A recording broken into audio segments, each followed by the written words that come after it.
Jake Brandon here, back with CougarBoard, and today in studio we have Gabe Jeudy with us. Gabe, how's it going, man? It's going well. Just excited to be out here in Provo and get things started.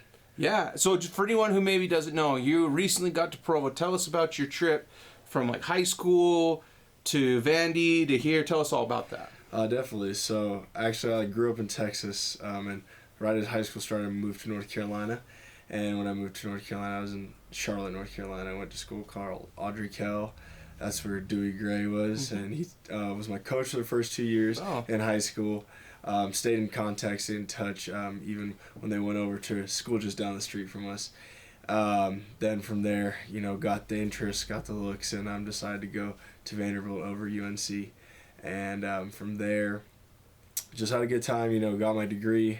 First came into school, wanted to be a doctor, realized going to Vanderbilt, doing school and playing football was just a little bit harder than I thought I was going to be.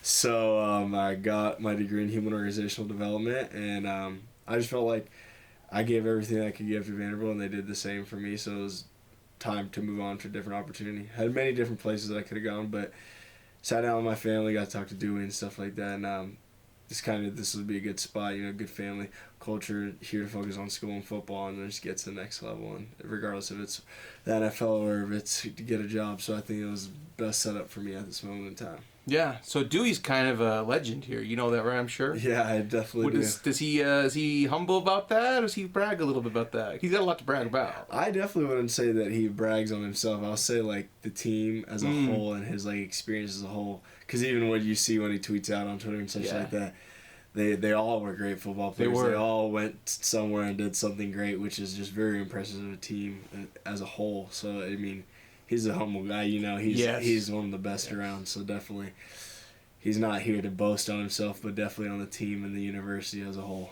But he could if he wanted to. If he wanted to, he definitely could. Yeah. Yeah, he's a real good player, real good man too. Of course. Right. For those who don't know, he's very religious. He's a pastor. Yes. And it seems like he's doing super well, helping a lot of people change their lives.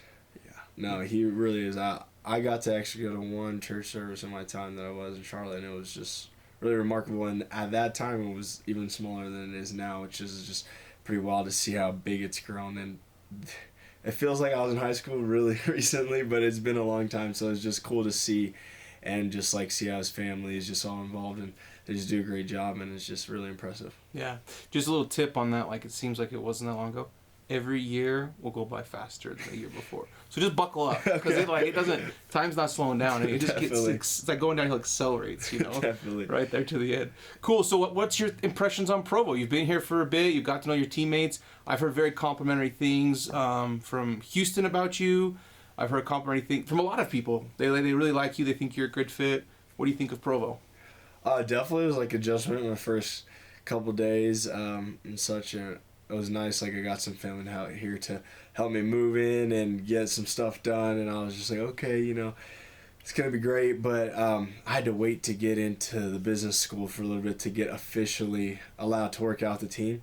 So it was just kind of like, I'd say it was a little bit annoying just sitting at home most days for like a week and a half not doing anything, and I also didn't get to meet the team yet because I wasn't working out, so I was just a little bit bored, and I was like, is this how it's going to be? Are they going to speed up the process? But finally, 2 Thursdays ago I got in, and after that I've just been working out. Now it's just a way smoother adjustment. I got stuff to do in the morning. I'm back on a routine.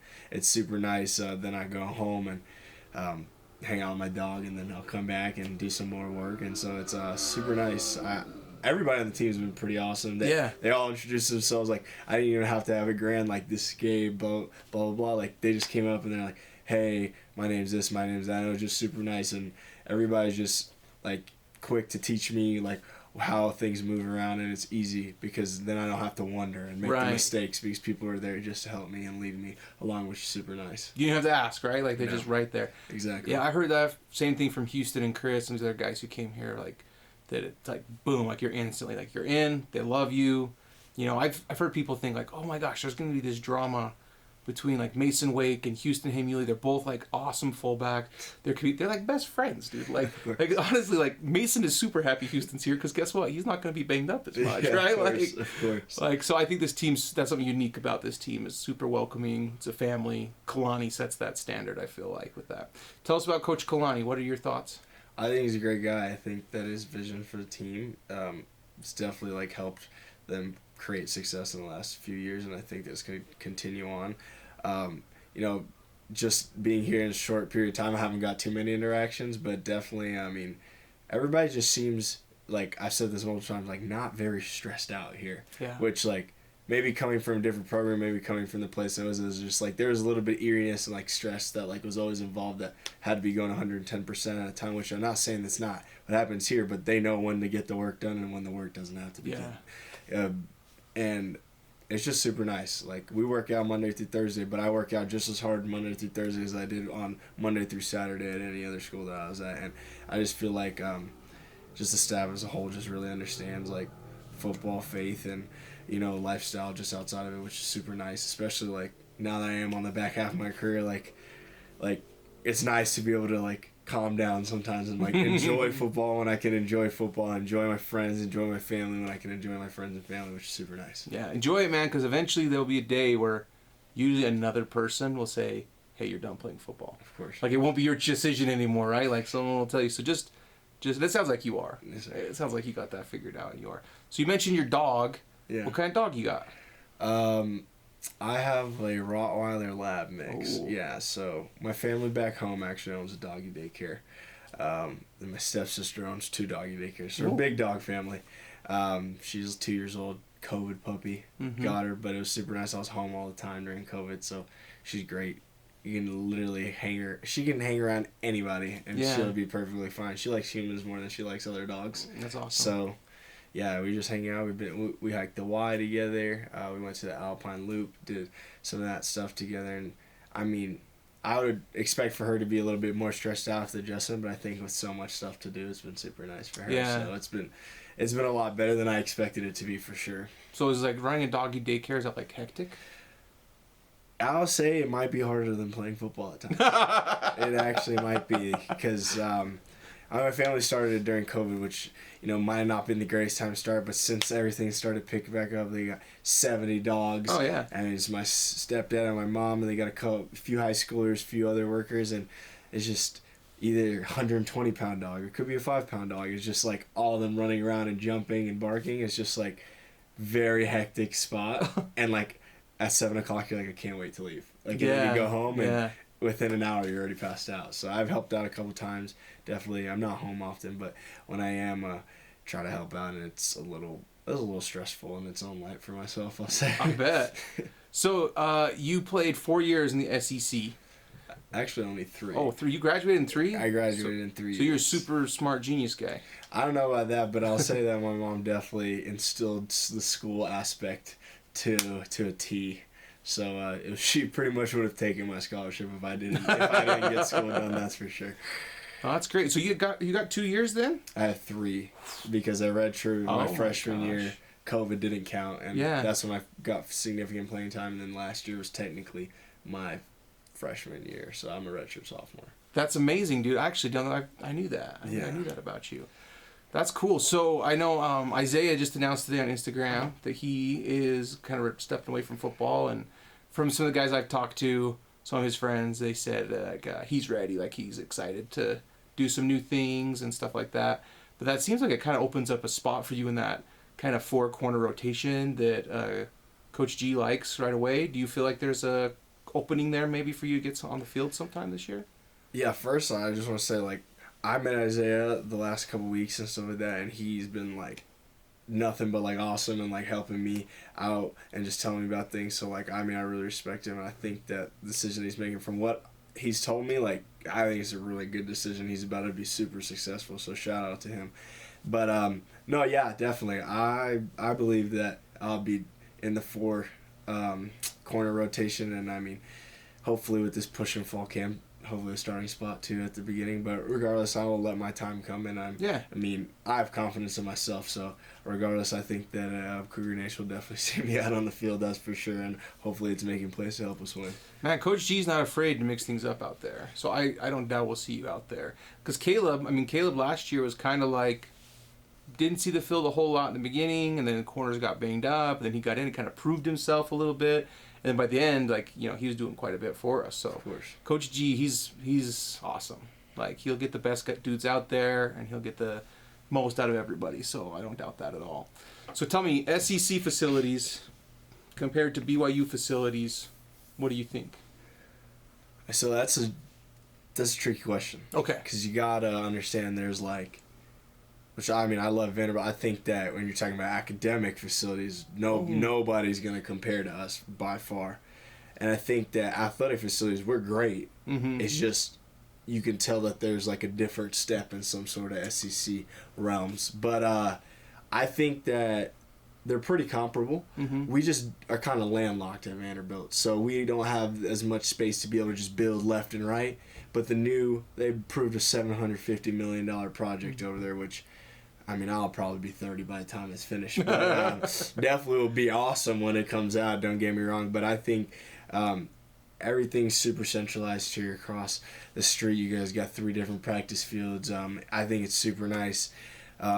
Also, you guys have a lot more sports than us at Vanderbilt. So, the sports campus in itself is, something way different than I've seen. Mm-hmm. Definitely visited a couple of different places that look like it, but I think it's super nice, and I think the blue looks really good everywhere as well, too, because I'm used to just seeing black and gold and more black at all times. So, it's a nice, vibrant color. So, I think it's been pretty great, and there's certain things that I get here that I definitely did not get at Vanderbilt, which is super cool.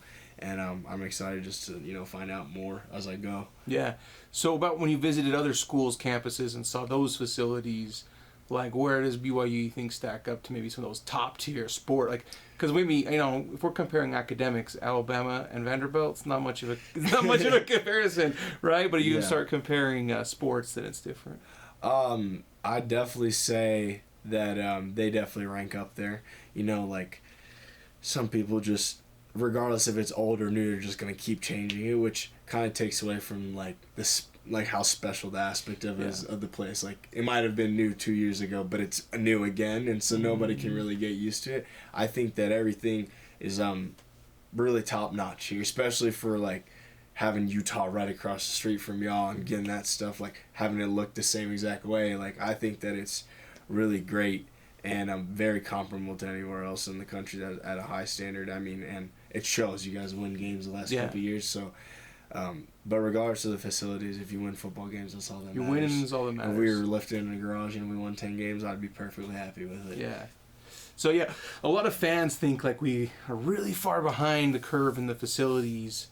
Some of the fans I've talked to. But when I talk to recruits or I talk to people who transferred in, they're like, no, that's not the case. So, that's I don't know. Yeah. In my personal opinion, the facilities are going to get high schoolers. Young kids. Young kids. The kids that you want, to commit super young, they're going to be like, I've never seen something like this before. But, you got to understand, 45 pounds is 45 pounds wherever you go across the country. And it's going to suck to lift regardless of wherever you go across the country. And the 45-pound plate that might look really pretty one place might get you 3-9, where it might look really rough and might get you 9-3. So you just got to look at it objectively. I'll say, definitely one thing I think is super cool is, the media department and everything here at BYU. They go over the top, which, I haven't seen many places like it. You got anything you want, everything you want, which is super cool, especially, even for me, we had it all, at Vanderbilt as well, but, it was just super cool to see, it's efficient. Everybody gets through. Everybody gets what they want. There's no lack of, wants and needs. Whatever you guys say can be done will be done, and it's super cool. Yeah, they're awesome. That's a $70 million BYU TV facility, and that's killer. So what is your favorite technique or coverage to play? So when I was taught, when I first got into college, one thing that would help you out when you get to league is if you can learn how to play off man coverage, when you're not like that's just something you don't get really taught in high school. It's just you press somebody because you're a better athlete, or you play zone. Well, you're playing a big cushion because So I really like to play off man, especially because I get to see the whole field. I guess like cover specifically. I mean, sometimes I like to roll up in two to the field because you look like you're in off man coverage and you just stay there and it's an easy interception waiting to happen. And I also like to play two in the boundary because I like to tackle. So get shock shed, get to the ball. And less ground to cover. You can just unload on the guy. And of course, when the quarterback's not really seeing it and it's kind of runner, he's rolling out. It's kind of like a free lane to blitz if there's nobody going. So you just fill that alley and go. Exactly. So those are, what I particularly like. But, I mean, honestly, I feel like I can play it all. One thing that I learned, I needed to improve big time was, my zero coverage technique. And my coach last year helped us out with a really good technique. So now I'm super confident in playing that. And so explain zero coverage to us. I know zero coverage is right, but, for those at home, tell us how that's different than maybe your typical one high man or your other things like that. Yeah, so I mean, good majority of the time in one high man, you have, I'm gonna put this in quotation marks, but you have help in the inside. Maybe. Yes, depending on, because I mean, the safety still has to do his job. He's got to read. He's got to read to see if he's got to fill. He's got to stay deep, and he's got to see which side the quarterback's going to throw to. So, if you're in one high, you can play more outside leverage, such like that. But super wide split, then yes, you can convert it. In zero coverage, we're bringing the house. They got to get the ball out in time, so rushing coverage got to work together, and you got to protect the inside because the easiest throw for the quarterback is a straight line, so across the middle of the field. And if the ball's caught across the middle of the field, you can strike up the band, and it's 6. Yeah. So definitely hard inside leverage. Pretty much, I'm really not going to give ground because I want to collision him at the same time, and also I'm hoping that if we're sending 7, we're going to get to the quarterback. Yeah. And if we don't get to the quarterback, it's got to be a quick throw because the arms are going to be up and such like that. So I don't want everyone to back up because then I'm just giving them an escape to throw the football. Right. Because if I'm staying at 10 and we're sending 7, easy check down, and there's no point. A lot of teams like to exploit it with a quick screen or something. Or I played Mississippi State last year, and every time we lined up in 0, they threw a screen pass. But after after a while, I'm just going to line up at 4, and then I'm going to jump it. And then, so that's the difference between the two. I think it's it takes a lot of confidence, lots of guts to play cover 0, but I mean, I think that we have the ability to definitely play cover 0 here at BYU. Oh, yeah. With, the backers, just the whole defensive scheme in total, and I think the DBs are really, really great. So I have confidence in it. So whatever they want to line us up in, I think that we got the advantage for sure. Yeah, the first 3 games last year, we did a lot more cover 1 and cover 0, or ran a lot more pressures, and then as the injuries started to stack up, you got to play with what you got. You got to play more conservative, right? And I think it was painful for a lot of the fan base to be like, "What? We're not getting sacks anymore. Like, what's going on? Like, we're giving them all these all the underneath stuff. Like, they're converting everything." Well, it's kind of. It's just all about playing within the structure of the defense. Because, honestly, if you bend but you don't break, I'll give up 3. They could score 3 points 6 times in the game, but if I score 3 touchdowns, we win the football game. So it doesn't matter to me. So, I mean, to the fans, it might look like we're giving it up across the middle or dinking it down low, but when they got to punt the ball at the 50 and they start at the 20 or the 25, then we can't complain about it too much. And we're giving it to a real potent offense on our side, so that's true. That's exciting. So who's kind of stood out to you as you've covered these guys one-on-ones or you've done things? I actually haven't covered anybody one-on-one just yet, but I definitely went to spring practice, and I mean, I think that as a whole, everybody's just... It's definitely a different style of receivers, different style of offense than I usually play in my own light. So, I'll definitely see in the coming weeks when, we ramp it up a little bit. But, I mean, I've watched Chris Brooks' film. I mean, that's a big boy running the football. I think... And he's not slow. No, not at all. I think I'll be a great addition to the offense. I know that Jaren can put the ball wherever he wants, which is great for having an elite quarterback play. It makes me a better football player in practice, so... That'll be good, and I just think as a whole, if we line up 5 wide, I think anybody can really catch it and anybody can make a move. So I'm just excited to get to practice against it and make myself better. There's going to be some battle scars at the beginning, but they're going to make me better, and hopefully I'm going to make them better as well. Dude, I'd be giddy if we lined up in 5 wide. I haven't seen 5 wide in a while. It's maybe a quarterback draw or something, but I'd be giddy, man. Yeah. No, we do a little bit. There's actually cool RPO I noticed they run with Jaren, where they go 5 wide. And they basically pick on the backer. If, like he's gonna buzz out, Jaron just keep it. If he stays at health, it's an easy check there. So like, of course. I look at that cool. I shouldn't say that. They do a lot of cool things. But, man, there's a lot of good receivers. I'd be excited if we went 5 wide.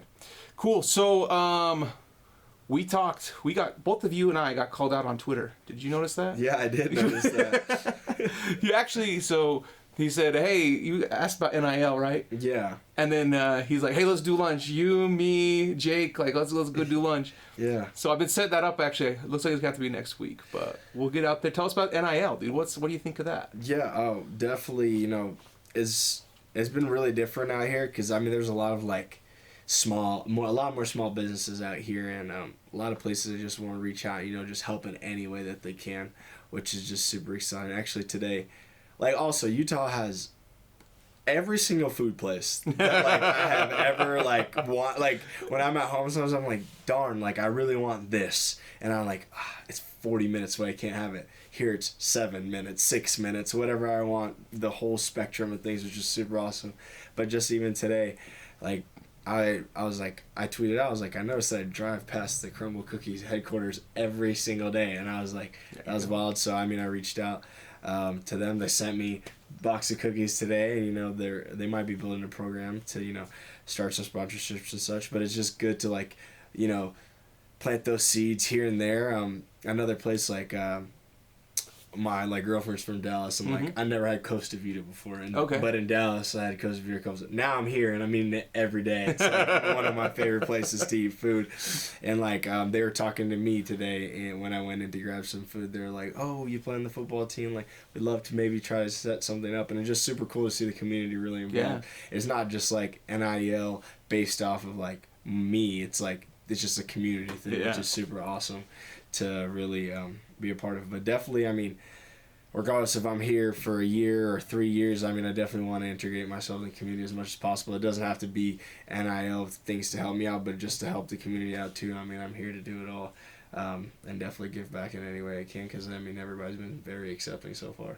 Dude, that's awesome. I like where you're at with that, and you'll notice like there's some of the nicest people in Utah County, and they want to help, and they're very generous and things. And so I think it's smart what you're doing, reaching out and networking, right? Yeah. It's networking. That's exactly so what are you from is. Dallas? No, I'm from Austin, Texas. Oh, your girlfriend's from Dallas. Yes, but she went to the University of Texas. So Austin. I met her when I was COVID, the whole shebang, being at home for a long time. So you know, that's how it worked out. Oh, okay. I served my mission in Dallas. So really? Awesome. I was gonna talk Dallas with you, but you know, whatever. Yeah, you know, as being a person from Texas, I only believe Austin, Texas. It's just Austin, Texas, and everywhere else is just kind of like a blur. Secondhand Texas? Yeah. So I just kind of drive past those things. On my drive to Utah, you know, 19 hours, went through this place called Lubbock or something that. And it's all just brown and flat. My way to Nashville, I used to drive through this place called Dallas, but never really, you know, stopped by to look around, but yeah. Oh, man, the shade thrown. Dude, my brother and I road tripped out to Dallas to meet some people. I taught my mission there, and we hit the state line in Amarillo, and he's like, "Oh, we're making good time. Like, we're going fast. Like, we're in Texas already." I'm like, "Bro, that's halfway. Like, literally half of our road trip is getting from one end of Texas to the other end. Like, Texas. Yeah. Half of it's getting to Texas. The other half is just getting across Texas, which is wild. Yeah. Yeah.